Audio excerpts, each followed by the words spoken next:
Nintendo Wii games we are playing in 2022. The fun part is there's so many games that I didn't play back in the day because I was too cool for the Wii. Back in 2006, college years, and I was like, motion controls, no, this is not for me. The good old Nintendo Wii. I played this console so much growing up because it came out when I was in junior high school. So I was definitely a kid. I was the target audience for the Wii. I missed out on a lot of great games. And today we're going to cover 10 amazing Wii games that we play in 2022. The Wii was so much fun, but then when I got older, I was like, I don't like this anymore because of the motion. I'm an adult. I don't need to move. I don't need Wii Fit. I'm already in shape. Hopefully you've played most of these, but if you haven't, you might want to give them a look-see, and we're going to try getting it done in 10 minutes or less. Let's freaking do it. The first game is a very unique game that uses motion as your flashlight. Silent Hill Shattered Memories. It just creates an atmosphere in the game that is very scary, and that's what you want with a survival horror game. I didn't think I would prefer this version, but I do. Dude, this game is so awesome, and it's freaky because you feel like you're the guy because you're holding the Wiimote as a flashlight, walking around trying to figure out what's going on. Sucks that it's a little bit expensive, but we wanted this to be the first game we talked about on the list because we're filming this around Halloween time. So if you want to get your scare on, and you can find a copy of Silent Hill Shattered Memories on the Wii, you'd be doing yourself a favor.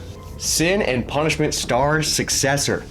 This was the first game in the Sin and Punishment series that I played. I did not play the 64 one till later, but this game is amazing. If you know the Sin and Punishment series, it's an on-rail shooter. You can move side to side, and there's a little extra movement, so one could say, well, it's not 100% on rails, but it's just like an on-rail run and gun type of deal. Beautiful game. The atmosphere is amazing. Visually, it looks great. I love the art style. It just plays great. It does get pretty hard the further you get in the game. This game I've always thought was going to climb quite a bit in price on the Wii, but it's still rather affordable. It's not just a drop in the bucket, but it is a must-play Nintendo Wii game. Sin and Punishment, highly recommend, and it's awesome because this version we got in North America, unlike the 64 version. Maybe a little bit of Panzer Dragoon Orta type in here, but still completely different. Very unique in its own right, and awesome game for the Wii. The game that started it all, and by all I mean this channel and everything that we're doing on this channel, House of the Dead Overkill. This game is badass. Is it the best House of the Dead game in the series? From a fundamental standpoint, probably not. But it's very unique and it's one of a kind within the House of the Dead series because it's like a grindhouse film. Raunchy, obscure humor that is almost hard to stomach. And if you know us over here at Gaming Off the Grid, we've got a pretty brutal sense of humor. So this game will put you in some bad spots where you're like, ooh, I can't believe they said that on the Wii. The Wii was for kids, right? It was a family console. Now with House of the Dead Overkill. And Clement is like one of the best bad guys ever. He doesn't come in until halfway towards the game. The ending is like, what is going on? I want to return to the womb. It's nasty, but it's so freaking fun. This is a game we play every year because it started the channel. So we're gonna keep playing it. I think this game is like rated XXX, I think. That's what it says when you start the game anyway. Grindhouse films, B-grade horror films mixed with a light gun shooter. What more do you want? Now, if you'll excuse me, I need to piss. My dick's on fire. I've been on the road for at least 3/4 of an hour with a bladder full of steaming hot piss, slashing left and right with every turn of the road in a way that a bladder full of steaming piss tends to. Do excuse me. Comment section's probably gonna go crazy, but Wii Sports. Wii Sports. There's a reason this game was expensive during the pandemic. There's a reason this pack-in game still goes for north of $20 today. It's because it's fun. Now, we're mostly just playing bowling. I know it offers baseball, boxing, some other sport, maybe, I don't know, but bowling is where it's at, and bowling was where it was at when it first came out too. The game is just a good time. I don't know why Wii Bowling is just the one that has always been the most fun to me. I could take or leave the rest of the mini games in here, but Wii Bowling is still great. I still think it's better than the Switch Sports Bowling that came out. Wii Sports Bowling is still so much freaking fun, and what's awesome about it is you can fire it up in 2022, and grandma can play it. Young nephews, nieces, daughters, sons can play it. Anyone can play this game and have a blast. It's just so much fun. And there's different game modes in bowling too, where it just gets more and more pins. Low barrier of entry. Anybody can have a good time with this, from grandma all the way down to little Timmy. I don't even know how old little Timmy is, but Wii Sports is awesome and I'm sure he would like it. Another light gun game another House of the Dead game. What? We got 2 of them? Actually, we got 3 of them because this is a double pack. House of the Dead 2 and 3 returns. This one has went up a little bit in price, but for what you're getting here, it's really, really awesome. House of the Dead 2 was released from a home console perspective on the Dreamcast. Plays great on the Dreamcast, but you need a CRT TV, you need a Dreamcast that works, and you need the game.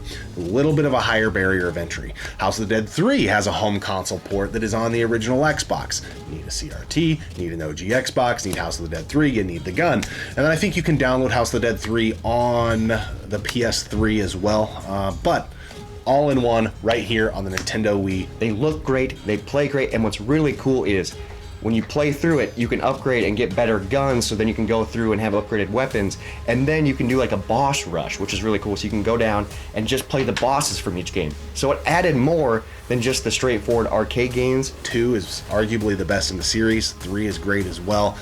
3 total awesome House of the Dead games on this console, 2 in this specific game that we're talking about. Mario Galaxy 2. This game is awesome. We played a ton of 1, when it first came out, obviously.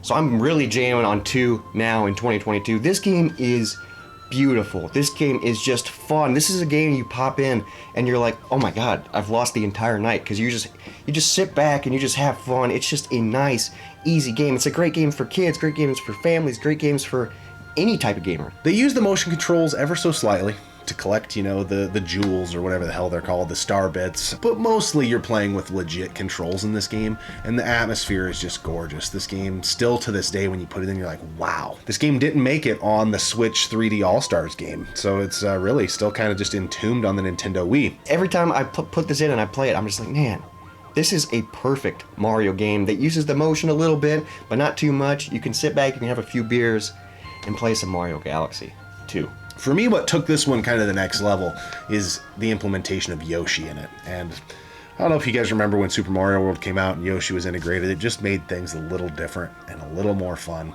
I feel that way about this game. This next one is a shmup collection. And I remember picking this up at Midwest Gaming Classic when we first started the channel. Ultimate Shooting Collection. This game is awesome. 3 shooters wrapped up into 1 release. Now these were on various platforms, but you get them all in this collection. You get Chaos Field, pretty expensive GameCube game. You get Kairos, but you get Kairos on the Wii, and then you get Radio Allergy, which I think is got a little bit of a different name depending on the region it was released in. That's neither here nor there. What is right here in front of us is an awesome collection that not really many people talk about. Chaos Field is, I think, my favorite of the 3, but they're all 3 are fantastic. This is a great freaking deal if you're a fan of shmups and don't want to get those 3 separate, because you'll spend a lot more. Are these the best 3 shooters that could have came out from that Sega Naomi type area? Probably not. But the value of having them all in 1 collection is pretty dang clutch. This next game is a fantastic party game on the Nintendo Wii. You want to have some friends over, you want to have some beers, you want to have some fun? Wario Smooth Moves. Just some really quirky, goofy mini games, and you can be good at some of them and then you'll lose at others, and the picking nose hairs and just doing really bizarre stuff. This game is so much fun if you can get 4 people around and play Smooth Moves, and it's so much better than Mario Party because I don't like the board game aspect. I like the mini game aspect, and this is mini games. This game hasn't been replicated since this one came out. They released a version or something kind of like it on the Switch, and it's okay. It doesn't have the charm this one does. This one was just really goofy at the time, and you're like, what am I doing? And it's so much fun. I've never played this with somebody that didn't just have a blast, so I think it's a must-own on the Wii. Target Terror by Konami. Live action. Ridiculous. Over the top. This is one of those games where it's so bad, it's good. It's maybe not the best game. It depends on what you're into. If you're a light gun fan, there's a pretty big chance, I think, that you're probably a B-grade horror fan and you kind of like some shitty action movies and stuff like that. And if that's you, Target Terror is right in your wheelhouse. The voice acting, the scenes are ridiculous and they're terrible. But man, is this game awesome. The kills, the way they act, the way they jump out, and it's just a bizarre game. Konami released it. It was in the arcades as well. There's actually a local arcade that has the arcade version, which is very, very cool. And then the last game on our list is Punch-Out Wii. Wes is a huge fan of Punch-Out, I'm slowly getting there. I've never beat a single Punch-Out game. I'm working on it, so don't crucify me. I've heard people say this is a remake of Punch-Out. It's not. A lot of similar characters. I do wish they would have done some more with it. But it's a fun standalone Punch-Out game. There's a couple characters that are not in the first, the Mike Tyson's Punch-Out and then Super Punch-Out on the SNES. And a little secret that nobody talks about and nobody knows is if you beat this game, you will unlock Mike Tyson. And he's at the end, so, no, I'm just kidding. I freaking wish. That'd be awesome if they did that. They didn't. I know I got your hopes up, but that would be freaking sweet. It's definitely the third worst in the franchise, but it's definitely worth playing. I had a great time. I was working on No Death running all 3 Punch-Outs in one stream. I don't think I got this one done. I was damn close. I think I lost on the last guy, but I digress. This game is still really fun in 2022. If you like Punch-Out, Little Mac, bam. There you have it. 10 Wii games we love playing in 2022. Of course, there are games that you probably like that you're going to say we missed. We didn't miss anything. We're just not playing them in 2022. These are the games that we, no pun intended, see what I did there? We are playing in 2022. This isn't a top 10. It would be a very different list if this was the top 10 Wii games. The Wii, I know, has a lot of shovelware, and I know there's a lot of garbage games. You go to thrift stores, pawn shops, garage sales, you find Wii games all the time that suck.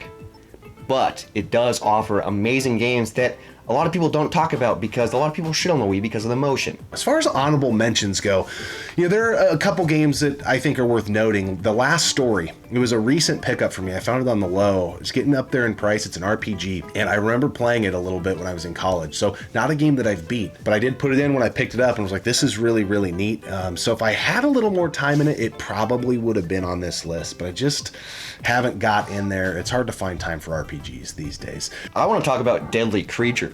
This is a very unique game where you play as bugs. And I don't like bugs, spiders, but this is just a great freaking fun game. The story's like really twisted and weird, but this is another like October game that's really freaking fun. Deadly Creatures, highly recommend. Mario Galaxy 1, I already kind of scratched the surface on it, but that is one worth noting. We do go back to Mario Kart Wii. I think Mario Kart Wii is arguably the best in the series. I probably will take some heat from that. I don't know what it is about that game that I liked, and I hate playing with the steering wheel. No. I play with GameCube controllers on it, but love that freaking game. Another honorable mention that I want to talk about is Mad World. This is a badass freaking game. It's in black and white, but the blood is red. And I love when games do that. This game is so gory and ridiculous. And what's cool about Mad World is it's like a TV show, and it's like you're just going through and killing people. This game is brutal, but it's just so much fun. So many people think the Wii is for kids, but there are games like Overkill, Mad World, that are just like, these are not for kids. These are for people that can drink beer. So, adults. And then Donkey Kong Country Returns. It's not on the level of the Super Nintendo games, but it's really good, and it's really hard. I remember when it came out just thinking how beautiful it was. I still feel that way. I think they did a very good job with that game, and then subsequently Tropical Freeze, which was on the Wii U.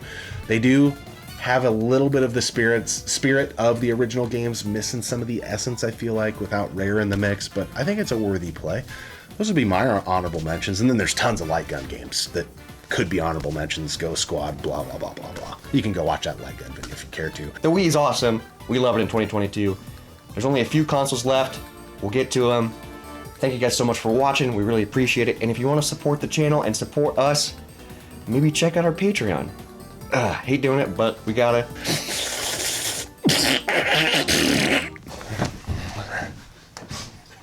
That's how you should do it.